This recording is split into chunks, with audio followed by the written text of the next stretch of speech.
नमस्कार my YouTube family. मैं कुलबीर सिंह आज एक और नई वीडियो के साथ। जैसे कि आप सबको पता है अभी हम टैली के ऊपर वीडियोस बना रहे हैं और हमारी रेगुलर बेस पे वीडियोस भी आ रही है।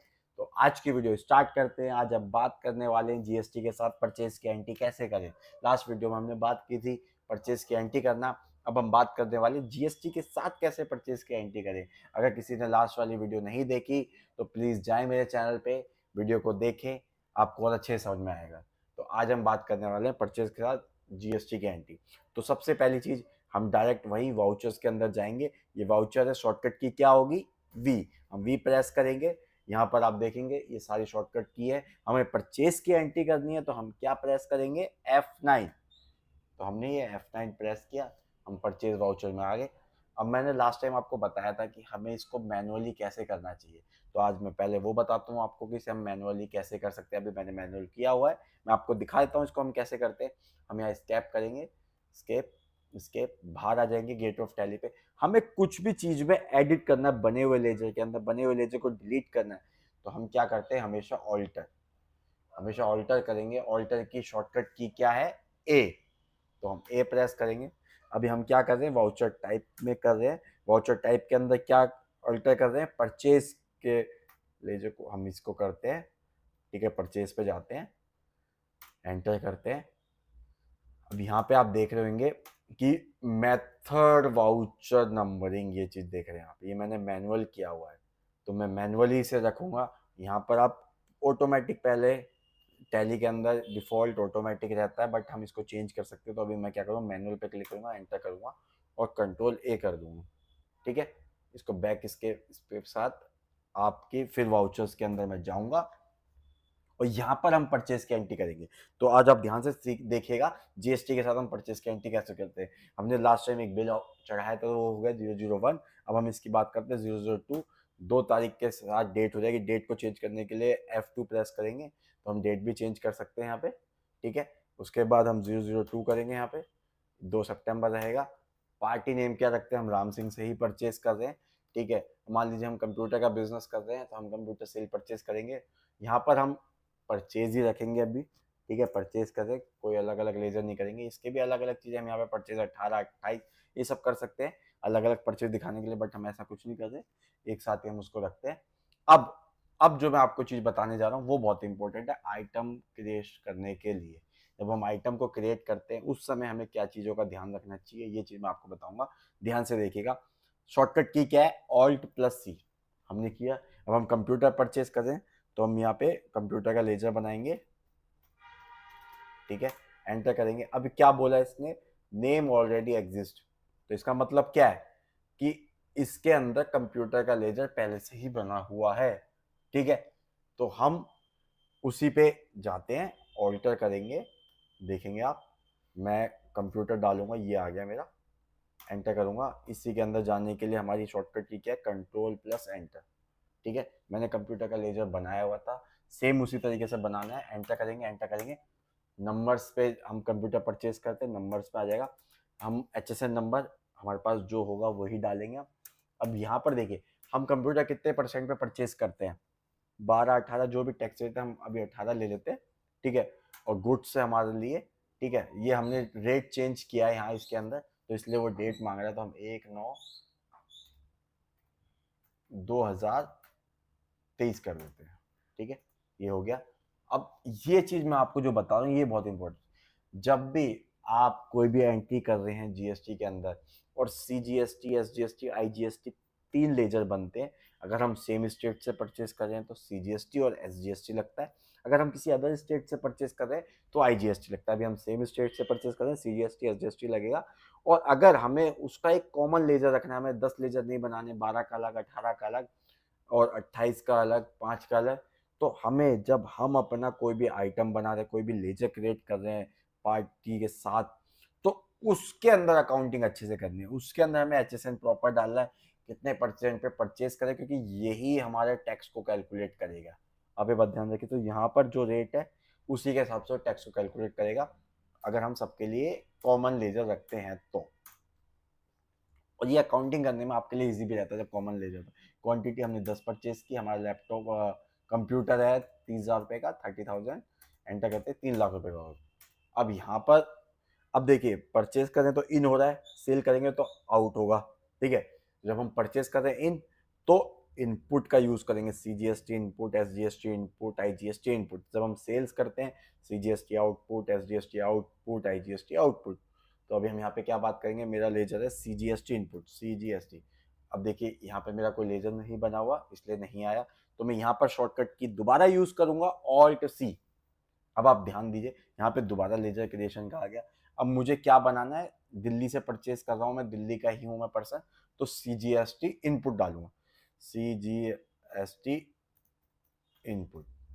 यहाँ पर मैं कोई टैक्स रेट नहीं दूंगा क्योंकि यही लेजर मैं सब जगह यूज करूंगा। अब आपका अंडर हेड किसके रहेगा, ये आपको खुद पढ़ना पड़ेगा, आपको पता होना चाहिए जब आप अकाउंटिंग कर रहे हैं। तो सीजीएसटी के अंदर ये जो लेजर है, ये हमेशा ड्यूटी एंड टैक्सेस के अंदर रहता है, ड्यूटीज एंड टैक्सेस में रहेगा। अब ये जीएसटी में रहेगा, ठीक है। यहाँ पे हम क्या बना रहे हैं, सीजीएसटी, तो सीजीएसटी को एंटर करेंगे। यहाँ पर ये जो पूछ रहा है परसेंटेज ऑफ कैलकुलेशन, अगर यहाँ पे आप कोई परसेंटेज डाल दोगे तो वो उस परसेंटेज के हिसाब से यूज करेगा, वो कॉमन नहीं रहेगा। लेकिन हमें क्या करना, हमें तो उसको कॉमन रखना है। तो हम यहाँ पर कोई भी परसेंटेज नहीं डालेंगे, क्यों, क्योंकि हमने जो लेजर क्रिएट किया था आइटम का, उसके अंदर हमने रेट पहले से डाल दिया, 12, 18 जो भी रेट है वो हम डाल चुके हैं, 18%। तो वो ऑटोमेटिक, अगर मैं यहाँ पे कोई और रेट डाल दूंगा तो फिर ये कैलकुलेट नहीं करेगा सही से, ठीक है। तो मैं इसको 0 रखता हूँ, एंटर करता हूँ, कंट्रोल ए के साथ सेव कर दो। अब देखिए सीजीएसटी इनपुट मैंने कुछ भी नहीं किया मैनुअली, ये ऑटोमेटिक कैलकुलेट कर लिया। ऐसे ही मैं एसजीएसटी इनपुट का ही बनाऊंगा, ऑल्ट सी करूंगा, एसजीएसटी इनपुट डालूंगा। ड्यूटी एंड टैक्सेस में सेम रहेगा, ये जीएसटी के अंदर रहेगा। यहाँ पर आपका एसजीएसटी सीजीएसटी हो जाएगा, आपका ये 0% पे रहेगा, यहाँ पे कुछ नहीं हमें करना, ये सेव मैं करूँगा। ये देखिए आप खुद भी कैलकुलेटर से कैलकुलेट कर सकते हैं कि 3 लाख का 9%, ये आप 2 भाग में क्यों है, क्योंकि 18% इस पर लगा है। 18% का आधा होता है 9%, तो आधा सेंट्रल गवर्नमेंट के पास, आधा स्टेट गवर्नमेंट के पास जाता है टैक्स, तो इसीलिए इसको हाफ हाफ डिवाइड कर दिया है। लेकिन जब हम अदर स्टेट से परचेज करते हैं तो वहाँ सिर्फ एक आईजीएसटी लगाते हैं जो कि इंटर स्टेट में चलाता है, आपका वो सारा सेंट्रल के पास रहता है, ठीक है, अदर स्टेट के पास चला जाता है वो, ठीक है। तो ये चीज़ आप ध्यान रखें, ठीक है ना। तो ये सिंगल रहेगा, और यहाँ पे डबल टैक्स होता है तो बढ़ जाता है टैक्स, ये ऑटोमेटिक 27 आया। यहाँ पे एंटर करेंगे, हम एंटर करेंगे और ये कंट्रोल ए कर देंगे, ठीक है। तो ये हुई परचेज की जीएसटी के साथ एंट्री। अब मैंने अभी आपको आइटम वाइज एंट्री बताई, अब मैं एक दूसरे मोड में अकाउंटिंग वाउचर वाइज बताता हूँ। अब यहाँ पे आप देख पा रहे चेंज मोड करने के लिए मैंने लास्ट टाइम बताया कंट्रोल के साथ एच प्रेस करेंगे और हम अकाउंटिंग इनवॉइस में आएंगे। अकाउंटिंग इनवॉइस में हम मान लीजिए हमने जिससे परचेज किया कंप्यूटर, अब हमें सर्विस की भी तो जरूरत पड़ सकती है, हम उसके पास कभी कभी रिपेयर मेंटेनेंस के लिए भी जा सकते हैं, कुछ रिपेयरिंग भी करवा सकते हैं, कुछ ठीक करवा सकते हैं, वो सब चीज़ें भी होती हैं। तो हम ऐसी बात करेंगे, तो यहाँ पे हम 003 नंबर बिल ले लेंगे। 2 सितंबर को ही हमारा कुछ प्रॉब्लम हुआ तो हमें रिपेयरिंग के लिए भी गए हम उसके पास, सेम 003 रहेगा। 2 सितंबर पार्टी नेम हम राम सिंह के पास ही गए, वो रिपेयर भी करता था, तो हम रिपेयरिंग सर्विस, हम यहाँ पे इससे सर्विस परचेज करें। सर्विस में क्योंकि आइटम नहीं होता तो इसलिए उसकी हम अकाउंटिंग उसमें एंट्री करते हैं। अब यहाँ पर जो हम लेजर बनाएंगे रिपेयर एंड मेंटेनेंस का, वो हम लेजर अच्छे से बनाएंगे। देखिए ऑल्ट सी करेंगे, अब हम यहाँ पे रिपेयर चार्जेस के नाम से लेजर बना देते हैं, ठीक है। अब रिपेयर चार्जेस हमारे लिए क्या है, खर्चा, ये समझे। तो खर्चा क्या है, इनडायरेक्ट एक्सपेंस, तो हम यहाँ पे इनडायरेक्ट एक्सपेंस ले लेंगे कि हम रिपेयर मेंटेनेंस करा रहे हैं। Not applicable, not applicable, GST applicability बिल्कुल होगी। ये दोबारा से ये वही चीज़ आ गई, ये जो पोर्शन है ना, ये आपको अच्छे से भरना है अपने टैक्स कैलकुलेशन में। अगर आप ये अच्छे से बनाते हो, लेजर टैक्स रेट अच्छे डालते हो, तो कभी भी आपको टैक्स कैलकुलेशन में टैली प्रॉब्लम नहीं देगा, ऑटोमेटिक टैक्स कैलकुलेशन में।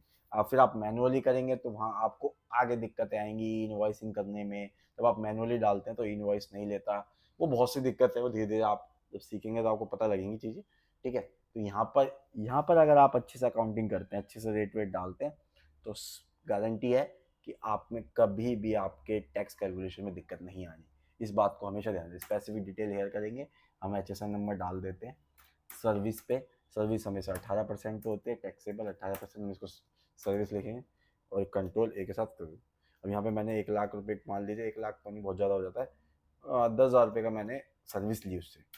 सर्विस के अब मैं सर्विस ले रहा हूँ दिल्ली से ले रहा हूँ, सेम जगह से, same place of supply, service भी प्लेस ऑफ सप्लाई भी दिल्ली है, तो हम इस पर क्या लगाएंगे, CGST, वो इनपुट रहेगा। अब ये देखिए आप, ये ऑटोमेटिक कैलकुलेट किया, यहाँ पर मैंने इसके अंदर कुछ भी नहीं डाला था, बट यहाँ मैंने अच्छे से कैलकुलेशन के रिपेयर चार्ज में आपका टैक्स रेट अच्छे से डाला प्रॉपर तरीके से, तो इसने देखो ऑटोमेटिक उठाया, मैंने कुछ नहीं किया। मैं यहाँ SGST डालूंगा, यहाँ भी देखो ये ऑटोमेटिक उठाएगा, इसमें 900 रुपये। आप कैलकुलेट खुद भी कर सकते हैं कैलकुलेटर से, ठीक है। तो ये यही आएगा, और 18% है तो 9% दोनों में बट गया, 10,000 का 9%, 900 और 900, ये हो गया 1800, 11,800 का बिल बन गया हमारा ये। हम यहाँ पे न्यू रेफरेंस करेंगे, 003 करेंगे क्रेडिट। यहाँ हम नरेशन डाल सकते हैं कि भाई रिपेयर चार्जेस है, किस चीज़ के रिपेयर चार्जेस इन फ्यूचर आपसे पूछा जाए, आप अकाउंटिंग करते हैं तो हमेशा ये बात ध्यान रखें कि नरेशन बहुत इंपॉर्टेंट होती है आपके लिए, कुछ भी चीज़ याद करने के लिए। अब मान लीजिए आपने रिपेयर चार्जेस पे किए, अब ये लेजर आपका हर जगह होगा, रिपेयर चार्जेस आप कंप्यूटर भी कराओगे, रिपेयरिंग ऑफिस में भी रिपेयर मेंटेनेंस होती है, हर जगह चलेगा रिपेयर में, तो कोई भी रिपेयरिंग का काम हो रहा है, कोई पेंट करा रहे, छोटा मोटा कुछ भी रिपेयर में आएगा वो, तो आपको नहीं पता लग पाएगा कि भाई ये मैंने 2 तारीख को 10,000 का क्या कराया है। तो हमेशा नरेशन डालें, बीइंग दिस दिस दिस, जो भी नरेशन है, repair maintenance of computer, repair computer या XYZ, जो भी आप डालना चाहें वो डाल सकते हैं। नरेशन आपको हेल्प करती है चीज़ों को रिकॉल करने में कि आपने उस समय क्या कराया था, क्योंकि आपसे कंपनी में अगर आप काम करते हो तो कभी भी कुछ भी पूछा सकता है कि ये खर्चा किस चीज़ का था, तो वो आपको भी याद नहीं रहेगा 1 महीने बाद, नहीं सामने वाले को। तो ये आप नरेशन डालेंगे तो आपको बहुत हेल्प रहेगी। सेम एंटर करेंगे तो यहाँ से एक्सेप्ट कर सकते हैं, नहीं तो कंट्रोल A के साथ आप सेव कर सकते हैं। तो ये 2 तरीके से मैंने आपको आज बचाया कि आप अपनी टैली के अंदर GST के साथ परचेज की entry item wise, accounting wise कैसे कर सकते हैं, ये देखिए। अकाउंटिंग इनवॉइस, आइटम इनवॉइस, ये मैंने आपको तरीका बताया कि आप किस तरीके से कर सकते हैं, ठीक है। अगर आपको मेरी वीडियो अच्छी लगी तो प्लीज़ नए चैनल पे सब्सक्राइब करें, वीडियो को लाइक करें, शेयर करना ना भूलें, साथ ही साथ कमेंट भी करें, और नई वीडियो के लिए सब्सक्राइब करें, बेल आइकन दबाएं, जिससे कि नई वीडियो की नोटिफिकेशन आपको मिलती रहे। आज के लिए इतना ही, थैंक यू एंड धन्यवाद।